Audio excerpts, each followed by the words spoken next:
My mom begged me to come home for the holidays. I'm Maya Vance. I'm 32. And like an idiot, I actually thought this Christmas might be different. She called me in New York at 2 o'clock in the morning, sobbing on FaceTime about how we never see you anymore and how the whole family needs you here. 12 hours on a cramped overnight bus and train, 3 layovers, a dead phone battery, and I still showed up on her doorstep in Phoenix with a suitcase full of gifts for my sister's kids. I was exhausted, smelled like stale coffee, and my back was killing me.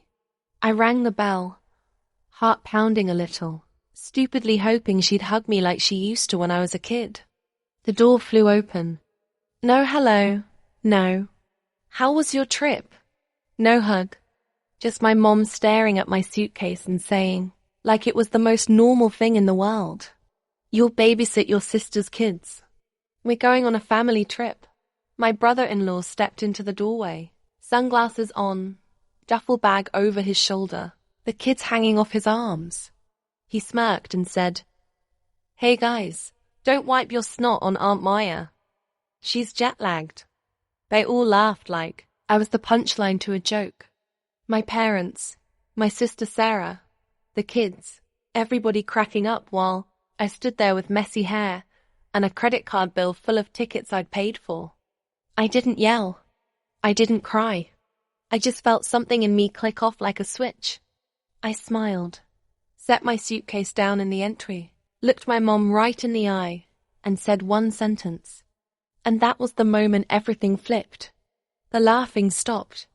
The color drained from their faces. And my mom kept whispering, "No, no, no way." By the time I was done, their dream vacation wasn't happening. Their house was on the line, and I was finally done being their free babysitter and personal bank. Stay with me until the end and I'll tell you exactly how one ungrateful daughter ruined her family's perfect holiday and took her life back in the process. The funny thing is the moment I said that one sentence, the whole room froze. But to really understand why, you have to know what those people at the door had been doing to me for years. My mom didn't just miss me when she called me in New York. 2 weeks before that, 2 a.m., FaceTime, she had already texted me screenshots of crazy expensive holiday prices, hinting that she and my dad could never afford a trip like that unless I helped a little. Just this once was how every single favor started. When my dad needed a specialized dental surgery, I wired money. When my sister Sarah maxed out her credit cards on her failing boutique idea, I helped her consolidate her debt. When the roof leaked and the property taxes were overdue, I sent money, and my mom posted photos the next week from a new high-end bistro downtown. I live in a tiny studio in Brooklyn. I cook most of my meals at home. I walk to work in the freezing wind, and somehow, I was still paying for Uber Eats and streaming services in a house I didn't live in on a side of the country I didn't even live on anymore. The thing is, this time before I booked my own ticket home, I paid attention. I saved every Zelle transfer, every PayPal receipt, every "thank you, honey, we'll pay you back when things calm down." I also noticed something else. An email from the bank with my name on a second mortgage I did not remember signing up for because a few years ago, they had put me down as a co-borrower just to get a better rate, and I had been covering the shortfalls ever since. So, while my mom was crying on FaceTime about how the kids miss you so much, Leo keeps asking when Aunt Maya is coming. I was sitting on my bed in New York, staring at my banking app, realizing that the only time my family treated me like part of the group was when a bill was due. I almost said no. I almost told her to figure it out herself. But then a different thought hit me. If they were willing to drag me halfway across the country to use me as a free babysitter and walking credit card, I was finally willing to show them what it looks like when I stopped playing along. I booked my travel, but I also booked a call with a financial advisor, downloaded 4 years of statements, and had a simple document drawn up on a legal template site. So, standing in that doorway in Phoenix, while Mark laughed And my mom announced my babysitting schedule like it was a done deal. I wasn't just the tired, jet-lagged daughter they were used to. I rolled my suitcase inside, let the kids jump around my legs, and followed them into the kitchen, where their printed itinerary was laid, out on the counter like a glossy promise. Resort photos, flight times, family package in bold letters. My mom tapped the brochure and said, "See, this is why we needed you here, honey. The kids will stay with you. We'll finally have a real vacation." Snorts, "You always say we should take care of ourselves." I looked at the resort name, recognized the card number on the confirmation email open on her phone, and felt that same switch in my chest flip again.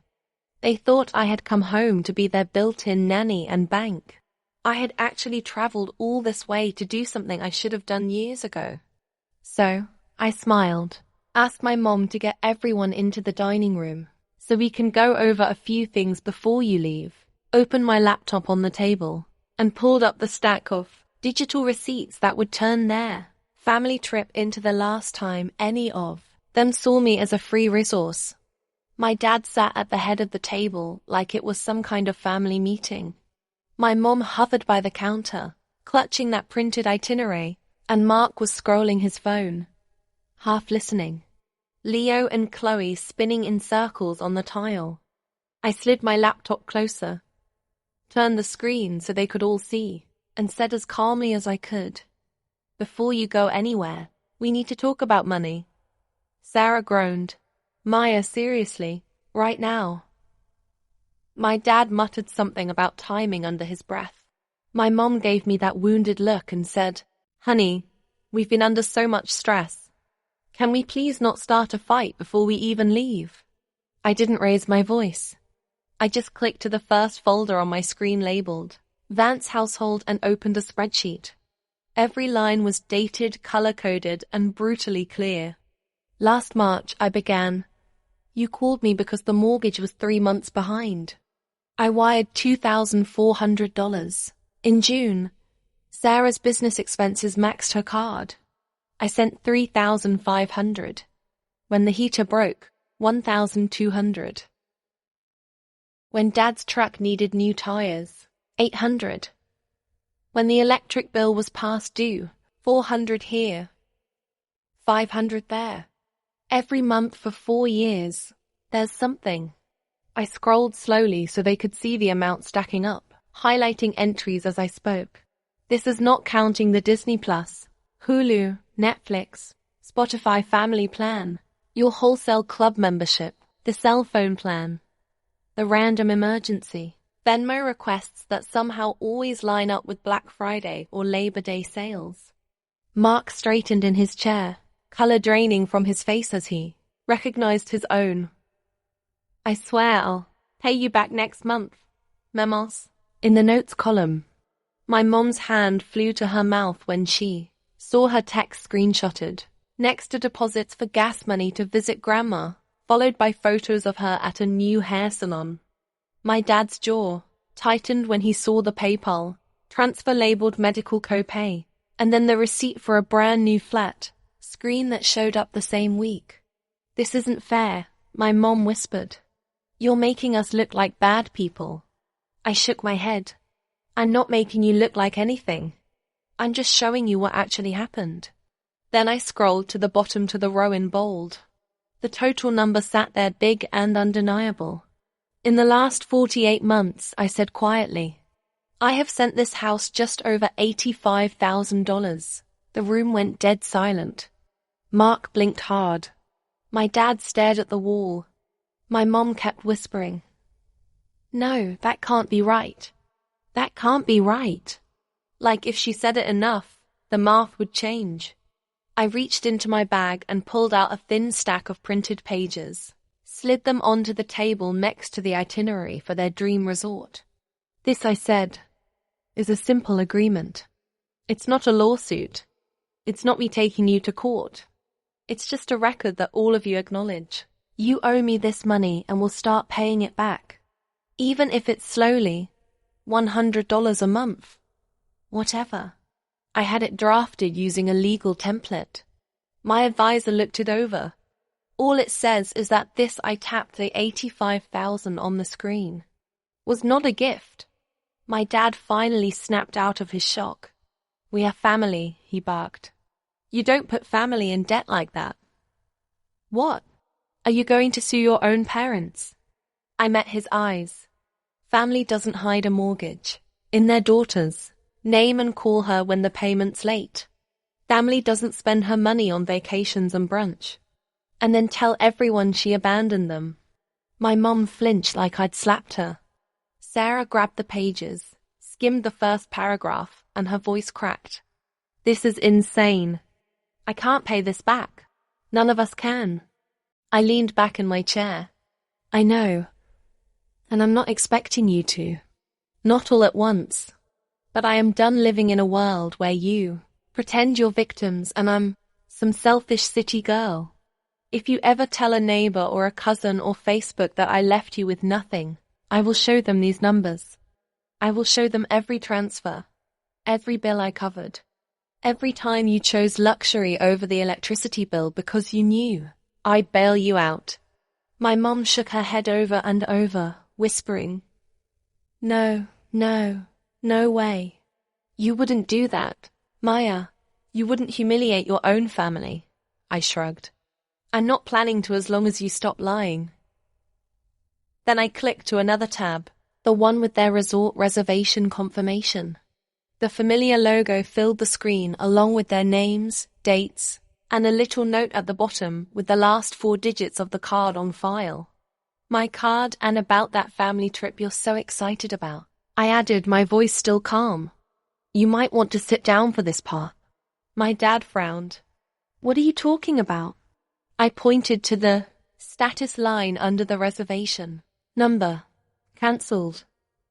3 days ago. I called the resort and the airline, I said. Since the bookings were made with my card and my account, I had every right. The package has been refunded. The credits have been moved. So, when I told you at the door that I wasn't babysitting while you went on vacation, I closed the laptop halfway, just enough to see all their faces at once. What I meant was there is no vacation anymore. Not without me. Not without my money. Not ever again on my dime. My dad lurched up from his chair when he saw the word cancelled like he could intimidate the screen into changing. You had no right. He snapped. Those are our tickets. I didn't even flinch. They were bought with my card from my account with my money. I said the right was all mine. He opened his mouth to argue, but I was already clicking to the next window. And that brings me to the house we're sitting in right now. On the screen was an email from the bank with both our names on it. Robert Vance and Maya Vance, co-borrowers. My dad stared at it, his face draining of colour. My mom whispered, Maya, please, not this. We told you it was just paperwork. I swallowed the familiar ache in my throat. You told me it was a formality, I said. You told me it wouldn't affect me. But I've been the one covering short payments on this mortgage for years. Every time you forgot a bill, it hit my credit too. I clicked a button and a small video popped up in the corner of the screen. My financial advisor's face appeared, framed by an office in New York. We had spoken before I ever got on the bus. Hi, Maya, she said. Is now still a good time? I turned the laptop slightly so my parents could see. Perfect, I said. You remember my family situation? My dad hissed. Who is this? I answered without looking at him. This is the person who helped me understand exactly what being a co-borrower on your mortgage means and what my options are now that I'm done bailing you out. The advisor introduced herself politely, then got straight to the point. In calm, measured language, she explained that as a co-borrower, my credit was tied to this house, that missed payments and constant shortfalls were hurting me, and that I had the right to go to the bank and request to be removed from the loan. In practice, she continued, that means the lender would require the remaining borrower or borrowers to qualify on their own. They might have to refinance or in some cases if they cannot meet the requirements. The property may need to be sold to satisfy the debt. My mom shook her head. You can't do that, she said, her voice trembling. We can't afford to move. We can't afford a higher payment. The advisor's voice stayed gentle. That is between you and the lender, ma'am. What I can say is, Maya is not obligated to keep her name on a loan that she is not truly benefiting from, especially when she is the one making up the difference. I thanked her and ended the call, my heart pounding so hard I could feel it in my teeth. The room felt smaller, like the walls were inching inward. My dad rounded on me. You're going to make your own parents homeless over some numbers on a screen. I looked him straight in the eye. No, I am going to stop letting you gamble with my future while you act like I owe you my entire life. If you can afford resorts and plane tickets when you think I'll be here to babysit, you can afford to sit down with a bank and figure out how to pay for your own house. I reached into my bag again and pulled out a folded letter. This is my formal. Notice that I'll be stopping all automatic payments related to this property. I said the bank will contact you directly from now on. I'm also closing the joint checking account Mom convinced me to open, just in case there's an emergency. I air quoted the words without meaning to. My mom made a choked sound. But that's where the grocery money comes from. She said that's where we pay utilities. How are we supposed to manage all this? I took a breath, steady and slow. The same way every other adult in this country does, I replied. With your own income. With your own budgeting. With your own consequences when you overspend. I opened another tab showing the monthly autodrafts I had set up over the years. Mortgage supplement. Power, internet, streaming bundles, grocery deliveries, car payment, top-ups. All of them had my name next to the word payer. Snorts. As of today, I said, my cursor hovering over the cancel button for each one. These stop. You will get your own bills in your own names. If they're late, that's between you and the companies, not me and my credit score. Mark finally spoke up, panic rising in his voice. Maya, you can't just pull everything away at once. At least give us time. I'm looking into more hours. I'll sign up for more delivery shifts. I swear. Just don't screw us like this. I turned to him. You're 35 years old. I said, you have 2 kids. You should have been doing that years ago, without me dangling in the background as a safety net. Stared at the table, jaw clenched. For a second, I almost softened, almost slipped back into the role they had written for me. The fixer, the quiet helper, the girl who would cry in the shower and then open her banking app and make it all go away. But then I remembered the way they had laughed at the door, the way my mom had said, "You'll babysit," like it was a line item on their to-do list. And that softer part of me shut right back down. I hit cancel on the autopays one by one. Confirmation emails pinged my phone. My mom's breathing got faster. My dad sank back into his chair, staring at nothing. This is cruel, he muttered. You're punishing us. I shook my head. No, I'm finally stepping out of a role you all wrote without asking me. And I'm giving you the chance to be honest about what you can actually afford, without hiding behind my bank account. I closed the laptop and stood up, my legs shaky, but steady enough. After this, I said, if you decide to tell anyone that I abandoned you, just remember I have every receipt, every bill, every transfer. I'm done being the villain. In the story you tell other people to make yourselves feel better. I picked up my suitcase and added quietly, you wanted a real vacation. Maybe this is it. A vacation from pretending I'm your built-in solution to every bad decision. Let's see how you handle life without that. My dad finally snapped when he saw me rolling my suitcase toward the hallway. He jumped up so fast his chair scraped the tile. If you're walking out after this little show, don't bother coming back. He barked. You're not welcome in this house if you're going to hold money over our heads. My mom reached for my arm. Robert, stop. She just needs to calm down. We can talk about this, she said, but she didn't actually move to stand between us. Sarah stared at the floor, silent. I paused in the doorway, hand on the handle, every muscle in my body shaking.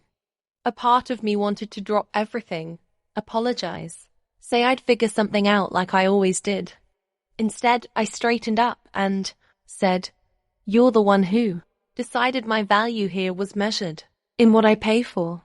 If I'm not welcome without my credit card, then I was never really welcome at all." My dad jabbed a finger toward the door.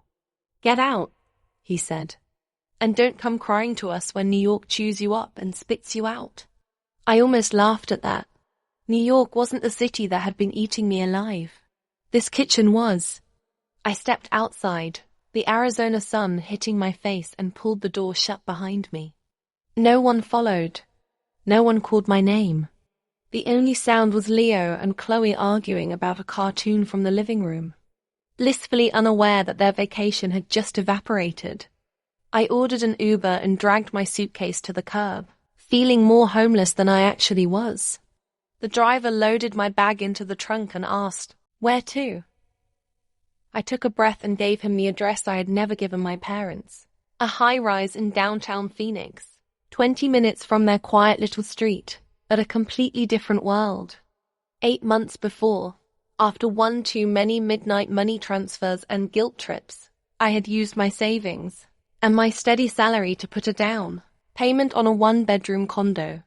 I told my family I was just thinking about coming back to the area someday, but I had already signed the papers. The plan was to move in slowly, quietly, once I figured out how to disentangle myself from their finances without blowing everything up. Tonight proved there was no gentle way to do it. When the Uber pulled up in front of the glass building, it felt surreal. I swiped my key fob, wheeled my suitcase through the lobby I'd only seen twice, and rode the elevator up to the 10th floor. The condo smelled like fresh paint and new carpet. Not like anyone's cooking or stress or desperation. Just empty. Mine. I dropped my suitcase in the middle of the living room and stood by the window looking out over the city lights.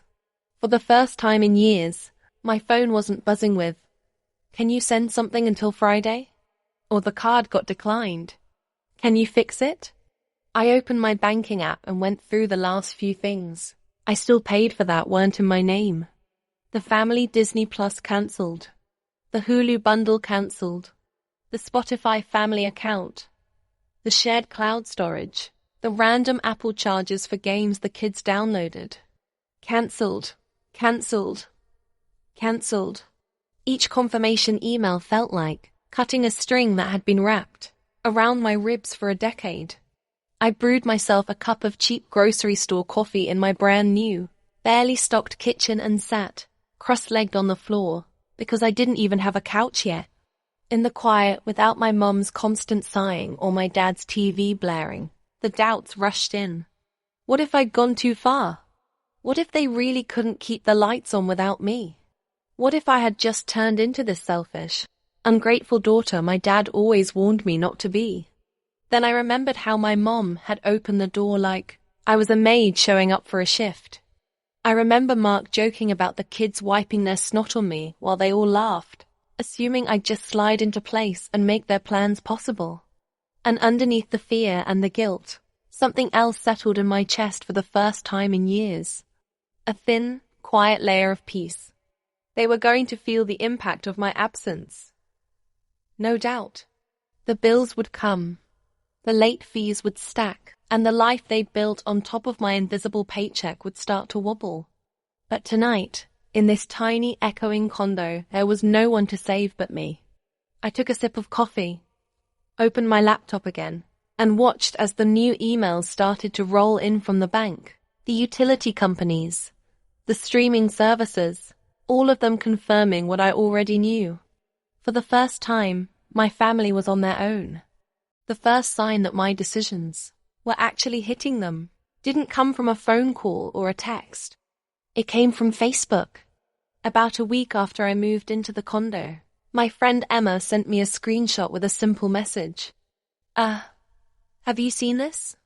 It was my dad's profile. His name right there above a long dramatic status about how some kids forget who raised them the second they get a fancy job in the city, and how he and my mom were left with nothing right before Christmas. He never used my name, but he did not have to. Our daughter came home and decided money was more important than blood. He had written, "Pray for us." Underneath were comments from people who had known me since I was in braces. "So sorry, Robert. That is awful. Kids these days do not understand family. You gave her everything, and this is how she repays you." One woman added, "If she will not help, maybe set up a GoFundMe. We will share it." My stomach twisted like I had swallowed ice. He was doing exactly what I had warned him not to do, turning himself into the helpless victim and me into the cold-hearted villain, rewriting the entire story for an audience that had no idea how many times I had paid their bills in silence. For a minute, I paced my tiny living room, phone in my hand, fingers hovering over the call button. I almost drove back to that house, almost begged him to take it down, almost offered to reinstate one of the payments just to make the humiliation stop. The old version of me, the one trained to fix everything, was clawing at the inside of my chest. Then I pictured the spreadsheet on my laptop. I pictured the email tying my name to their mortgage, the stacks of transfers, the way my mom had looked past my face and straight at my suitcase when she opened the door like I was a delivery driver, dropping off a package. That image snapped me back. Instead of calling my dad, I opened my email and pulled up the thread with my financial advisor. I told her about the post, about how my family had been using my money for years while claiming they were barely getting by. And I asked one simple question. Was there anything else I needed to do to protect myself now that I had cut them off? She responded with a calm, detailed reply about documenting everything, saving copies of every transfer and bill, and making sure the bank and any relevant agencies had the full picture of who had actually been paying what. She mentioned that in situations like mine where one person is unofficially propping up a household that is also receiving certain benefits or claiming hardship, it can be appropriate to ask for things to be reviewed, just to make sure everything is above board. I did not need a step-by-step manual. I just needed to know I was not crazy for thinking something was off. Over the next few weeks, while my dad kept posting vague complaints about ungrateful kids and this generation, envelopes started showing up at the house on their quiet cul-de-sac. I did not see them myself, but my mom's frantic texts told me enough. "Did you talk to the bank?" She wrote one morning. "We got a letter about reassessing the loan. They want updated information." Another day, early on a Monday, came a barrage of messages. "There is something from the authorities. I am freaking out. I thought you said everything was fine. Why are they asking questions?" I had never said everything was fine. I had said I was done smoothing things over in the dark. The bank wanted updated documents for the mortgage. The utility companies wanted full payment, instead of the partial ones I had been slipping in at the last second, like some invisible janitor cleaning up a mess no one else acknowledged. The comfortable fog they had been living in was thinning, and there was nothing left to hide behind, except the reality of what they could actually afford. Mark finally texted asking to meet at a coffee shop near my building. When he walked in, he looked smaller without the sarcasm to puff him up. Dark circles under his eyes, stubble he had clearly not had time to shave, a delivery bag slung over his shoulder. He dropped into the chair across from me and got straight to it. "Dad needs to shut up online," he said, rubbing his face. "Those posts are making everything worse. He is embarrassing himself and Mom, and honestly me too. And I know you are mad. But some of this, the letters, the calls, you did something, right?" I took a slow sip of coffee, letting him sit in the discomfort for a second before I answered. What I did was stop pretending we were all being honest. I said, "I talked to professionals. I made sure my name would not go down with a ship I was not steering. If that means some systems are finally noticing where the money has actually been coming from, that is not my fault. He stared at the table, then admitted he had signed up for more shifts, sold some of his old tech gear, moved his kids into a smaller room so he could take on a roommate and cut rent. It sucks, he said, voice low. But for the first time, I'm actually seeing what stuff costs, like really seeing it. Groceries, gas, daycare. I did not get it before. I just knew if it got bad enough, someone would text you. Meanwhile, my mom was selling designer bags and home decor she had bragged about on social media, listing them on Marketplace with captions, like barely used, when I knew exactly how often she had carried them to brunch. The new television my dad bought after his surgery, the one he justified as recovery entertainment, disappeared from the living room in my cousin's holiday photos, replaced by an old boxy set from the garage. Their truck was finally repossessed one grey morning after too many missed payments. The kind of scene they used to cluck their tongues at when it happened at a neighbor's house. Now it was their driveway, their sidewalk, their embarrassment, as the tow truck hauled away a symbol of a Hull lifestyle they could no longer fake. Through all of it, my dad kept my number unblocked, but he never once called to apologize or tell the truth. He just kept throwing little grenades online, vague posts about betrayal and ingratitude, hoping someone would pick them up and carry them to me so I would feel guilty enough to crawl back. He told anyone who would listen that his daughter had abandoned him for money and status, conveniently leaving out that most of the money had been flowing in the opposite direction for years. I did not respond publicly, did not jump into the comments to defend myself, did not write my own dramatic post with screenshots attached, even though the petty part of me desperately wanted to. I did not have to. I had my receipts. I had my advisor. I had my own credit finally starting to disentangle from theirs. And more importantly, I had distance. Every time I saw someone share his story about the cold daughter, or heard through the grapevine that he was holding court at the bar about what a disappointment I was, all I could think was that if they knew the real math, if they saw even one page of that spreadsheet, they would not be asking why I walked away. They would be asking how I managed to stay as long as I did. By the time Christmas rolled around again, the Vance house had turned into a different universe, and so had mine. I found out the pieces in strange little ways. A tagged photo of my mom at a discount store instead of her usual boutique.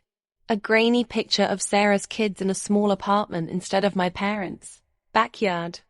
Comments from mutual friends asking if everything was okay.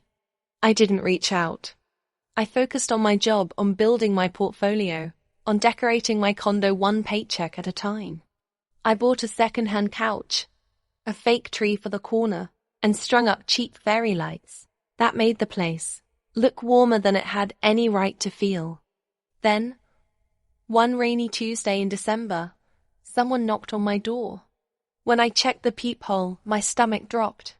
It was my mom. She looked smaller somehow.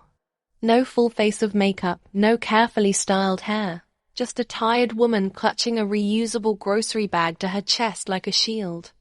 I let her in, heart pounding. She stood in the middle of my little living room and turned in a slow circle, taking in the couch, the view, the tiny Christmas tree with 3 mismatched ornaments. I didn't know it looked like this, she said softly. I always pictured you in something bigger, fancier. I shrugged.